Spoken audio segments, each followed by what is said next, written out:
global advertiser for innovative outdoor solutions.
That I would arrive and have to deliver my keynote.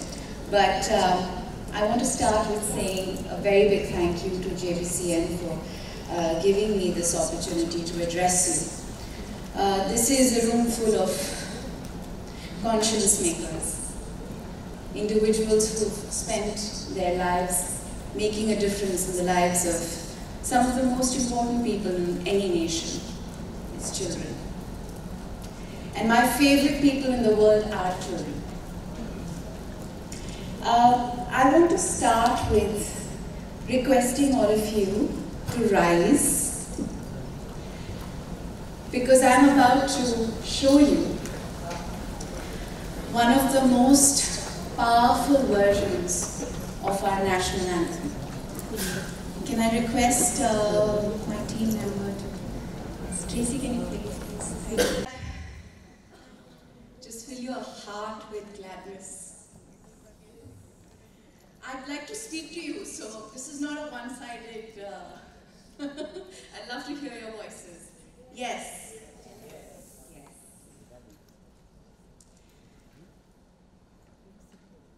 I often wonder if we could achieve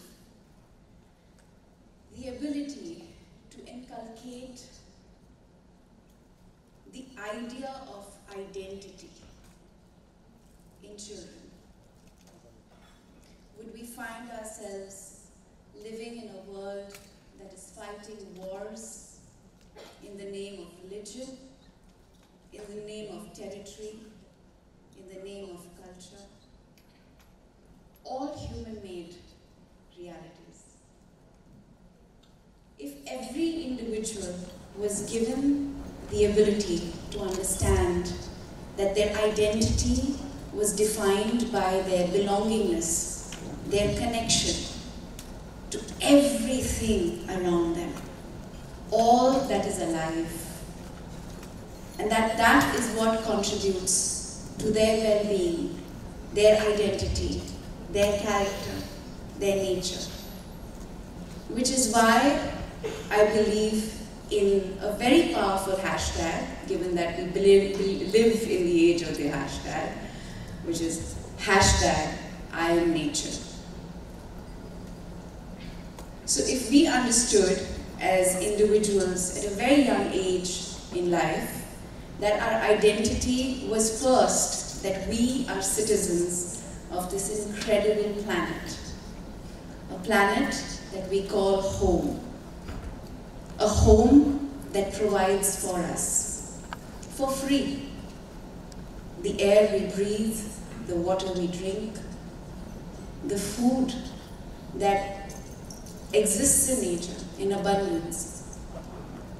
But in this age where materialism has superseded the idea of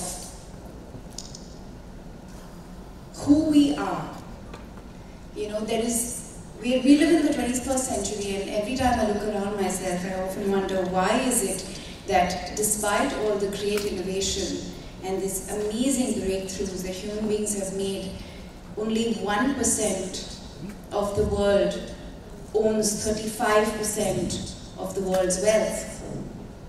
Why is there still so much inequality? Why are so many individuals struggling to find their identity? And I think now more than ever before, we need to turn the clock back on the simple idea of life. What is it that defines who we are? Because in the end, is a very powerful quote that I believe in and always share. In the end, we will only protect that what we love, and we will love only that what we understand. And I find that my love for the environment, my love for children, my love for nature is what drives so many of my choices. I find myself in a conflict almost every day. When I look around myself and I look at the way we're living our lives, our urban lives, and what is it that defines convenience? Or what is it that defines comfort? Or what is it that defines well-being? I'm frightened. I'll give you some small examples. Plastic may have been one of the most powerful innovations of the 21st century. But it's also one of the most damaging innovations, because human beings refuse to acknowledge that plastic needs to be managed. So from the first item of utility that we start our day with, our toothbrush, which is made in plastic, till perhaps the time that we go to bed, brushing our teeth again, we complete a circle of unthinking action. These items are available. We use it because they were given to us as children. We never wondered where that toothbrush would end up. What is the journey of the waste and everything that it is that we consume every day? And I think that one of the most powerful revolutions required in education is to empower children first, like I said, with the idea of identity, that they're citizens of this planet, and that they belong to the environment, that they're a part of nature and not apart from nature. And then to inculcate a love for that environment. And then I believe that that love for the environment will help them begin to question all that there is in their lives. Their idea of well-being, their idea of consumption, their need to understand where is this that I'm using coming from, where is it going to go. And I know for a fact that every child who has sought answers for these questions has innovated solutions, has provided answers, because nobody else thought about it. Nobody else cared enough to question it. But children are questioning these things. I think of my little nephew. Luckily he goes to a good school that helps him understand that what things like urbanization do to nature and wildlife in urban centers. So he was very troubled. He was sitting in the car looking out of the window, and Mumbai can be very harsh on a child, especially if they're awakened, if their consciousness is alive, and you've tapped into their empathy, and you've kind of kindled their ability to feel and see. So this child was looking out of the window, looking very disturbed, and I said, "What happened, Baba? Why are you so upset?" So he says, "These big, big buildings, all this dust, there's not enough trees. Why are they doing this to us?"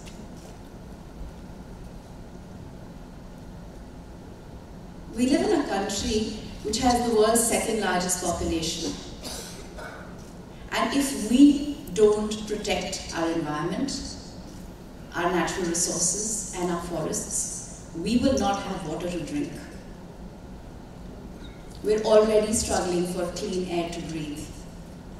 So now more than ever before, it's incumbent upon us to ensure children understand these things and ask these questions like my little nephew did the other day.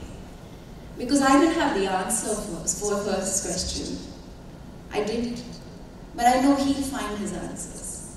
And I know that his answers will help him determine the course of his life. When I look at the way certain government institutions are run, when I am exposed to the abject apathy and the ignorance in systems that are supposed to be the stakeholders of our health, our society, our development, I am only confronted by one reality, that the reason why so much is going wrong is because these individuals don't really have a clear sense of what defines their well-being. They don't have a sense of what gives them health. They don't have a clear sense of identity, and unfortunately they don't even have love and empathy. And these are very powerful necessities if we really want to progress as a nation and secure the lives of not the people in the future, but these children right now in the present. I want to leave you with a simple message that I directed 2 years ago. I work with children, over 2 million children across the country, in a campaign called Kids for Tigers with Sanctuary Nature Foundation. And we got together with some really, really vibrant children to convey this message. And I hope that all of you can take this back home with you and recognize, become alive to your environment. It is when you love, you question, you care, that you will be able to share that with the children whose lives you touch. Can we have the Kids for Tigers film, please? Thank you.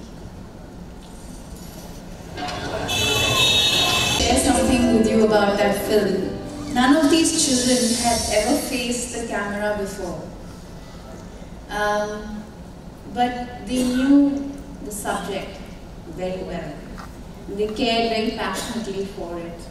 And I tried to keep the environment intimate and, inclusive. And they stepped in front of the camera, and initially they were terrified. And I said, think that you're talking to all those people who are hurting nature. And tell them like it is. And just remember, they can hear you right now.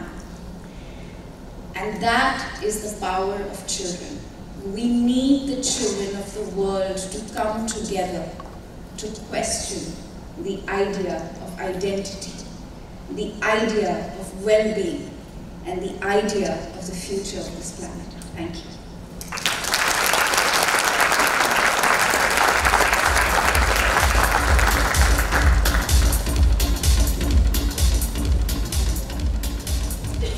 Thank you very much, ma'am, for your keynote address.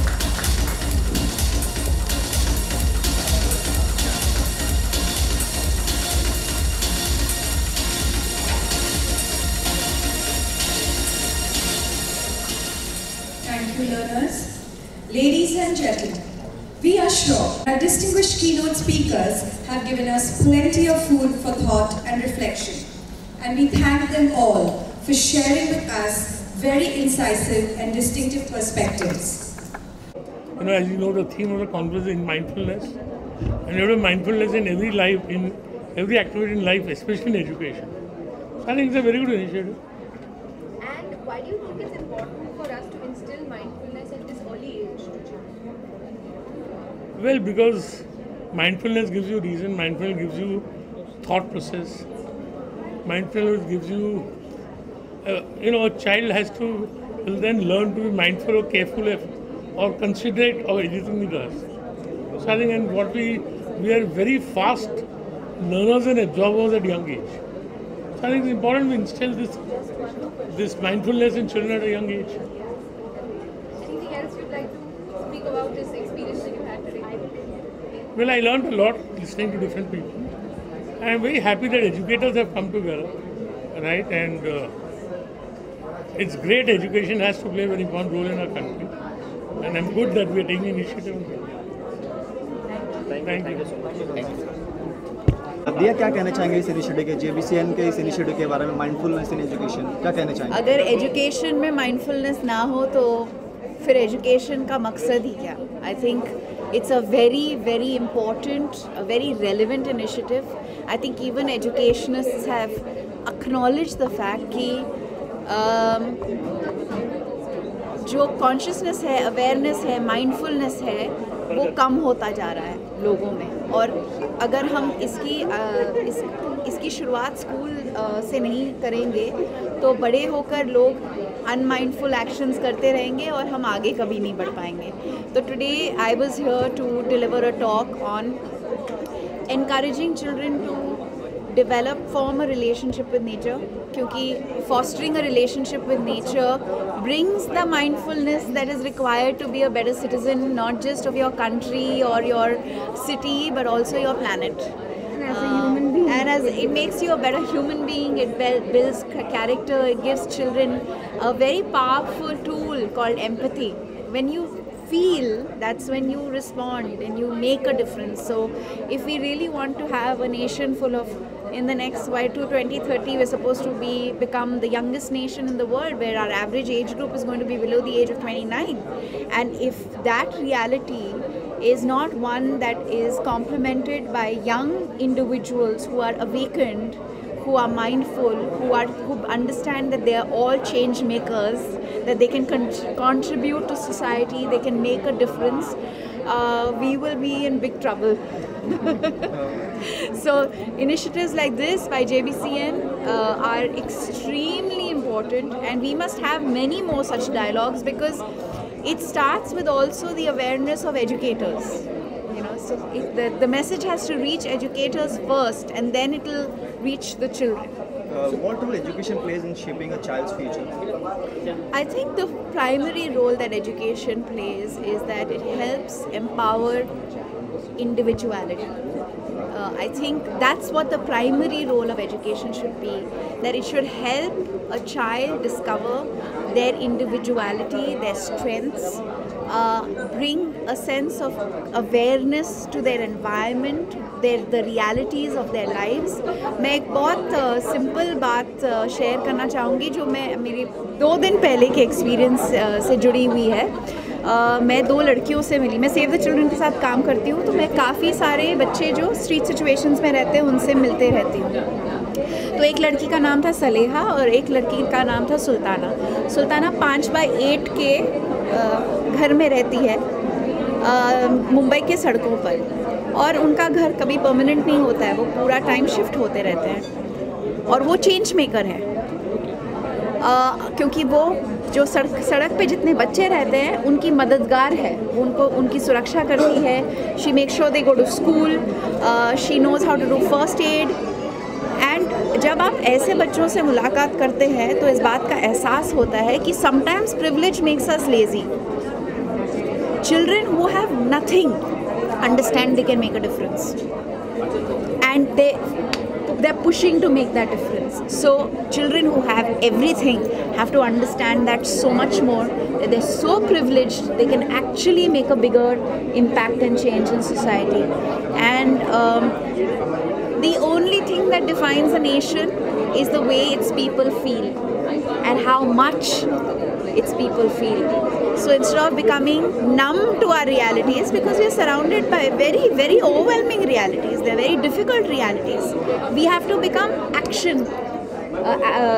change makers. We have to take proactive steps to fix things that bother us every day. So I just hope that my interaction here today is going to inspire a few change makers. All the teachers also, because I genuinely believe that they are the influencers after parents. and to nurture children and to nurture learners, to be conscious and to love nature, as she mentioned, that you can only do something when you love it. You do for your parents, you do for your family. Why? Because you love them. You love this planet too, and why not? You know, it's interesting she said that, because I feel and I care and I do because my school and my parents taught me.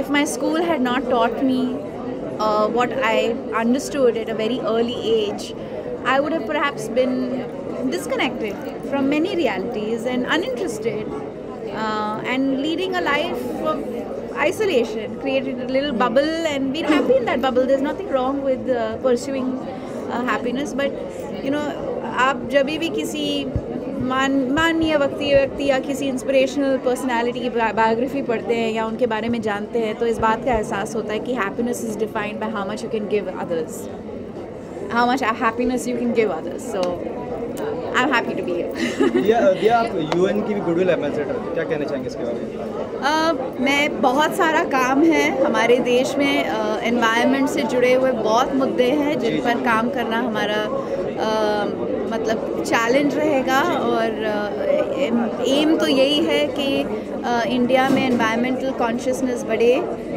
जितनी भी समस्याएं हैं pollution से related वो कम हो और लोगों में ये अवेयरनेस आए, ये जानकारी आए कि हम कुदरत का हिस्सा है, कुदरत से अलग नहीं है. दिया, लास्टली मैं जानना चाहूँगी, you always raise your voice for what is right. लोग यहाँ पे पद्मावत के बारे में बात कर रहे हैं, but nobody is talking about Haryana rain. क्या कहना चाहेंगे आप उसकी वहाँ की व्यवस्था, क्योंकि कंटिन्यू लाइक यूज आपने देखा होगा कि कंटिन्यू वहाँ पे केसेस होते जा रहे हैं रेप केस के, तो क्या कहना चाहेंगे उस पर कि वहाँ की व्यवस्था को लेके क्या आपको लगता है वहाँ पे और ज़्यादा व्यवस्था टाइट करनी चाहिए? Law and order. I think law and order has become a challenge in many parts of our country. We have individuals threatening on media and getting away with it. It's a concern that impacts the well-being of all citizens. So it's the deviance or the crime or the intensity of the crime or the ugliness of the crime varies, but the fact is that until we become responsible for what is happening in our country and demand change, it's not going to happen. And we're a very, very large nation with a very dense population, which is why events like this, these things that we are doing are so essential.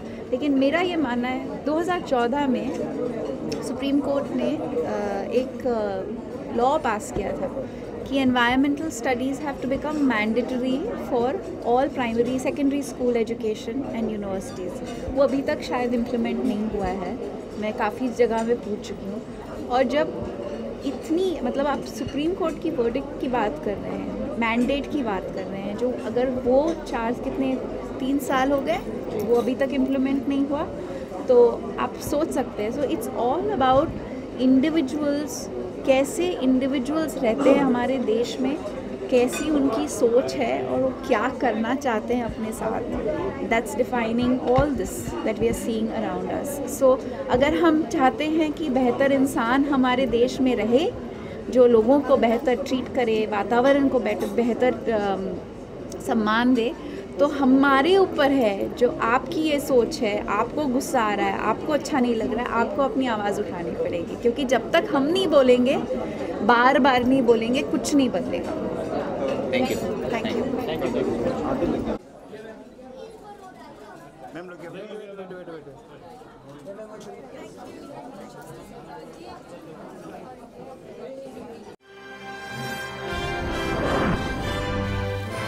Global Advertiser for innovative outdoor solutions.